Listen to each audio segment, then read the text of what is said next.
నేను chicken curry చేశాను. కొన్ని యూట్యూబ్ పేజెస్ చూసి మీరు కూడా చూసేయండి ఎలా చేశానో. Hi hello welcome to my channel. This is Kalpana. మా అమ్మ వాళ్ళ ఊర్లో బోనాలు పట్టినారని చెప్పాను కదండి, అప్పుడు చేసిన చికెన్ కర్రీ ఇది. మెయిన్గా నేను అమ్మ చేతి వంట యూట్యూబ్ ఛానల్ ఫాలో అవుతాను, దాన్ని చూసే చేశాను ఇది. ఇంకేముంది, let's start the chicken curry making process. ముందుగా కుక్కర్ పెట్టుకొని దాంట్లో కొంచెం ఆయిల్ వేసుకొని బిర్యానీ మసాలా దినుసులంతా వేసుకోవాలి. చెక్క, జీలకర్ర, లవంగం, బిర్యానీ దినుసులు, బిర్యానీ ఆకు అంతా ఫ్రై చేసుకొని కొంచెం ఆనియన్స్, చిల్లీస్ వేసుకొని ఫ్రై చేసుకోవాలి.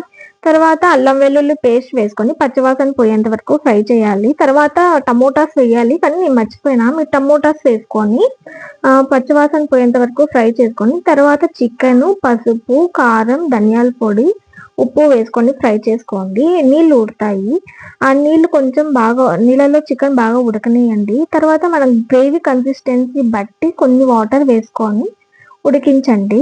లాస్ట్లో కొంచెం గరం మసాలా వేసుకొని కలిపేయడమే, అంతే, చికెన్ కర్రీ రెడీ.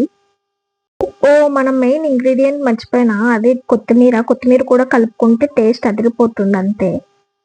అందరూ నాటుకోడి బాగా తింటారు, కానీ నేను నాటుకోడి తినను, బాయిలర్ కోడి అయితేనే తింటాను. మీరు తింటారా నాటుకోడి? ఇది నేను యూట్యూబ్లో చూసి చేసిన రెసిపీ, నేను ప్రో అని చెప్పడం లేదు, టేస్ట్ అయితే బాగుంది.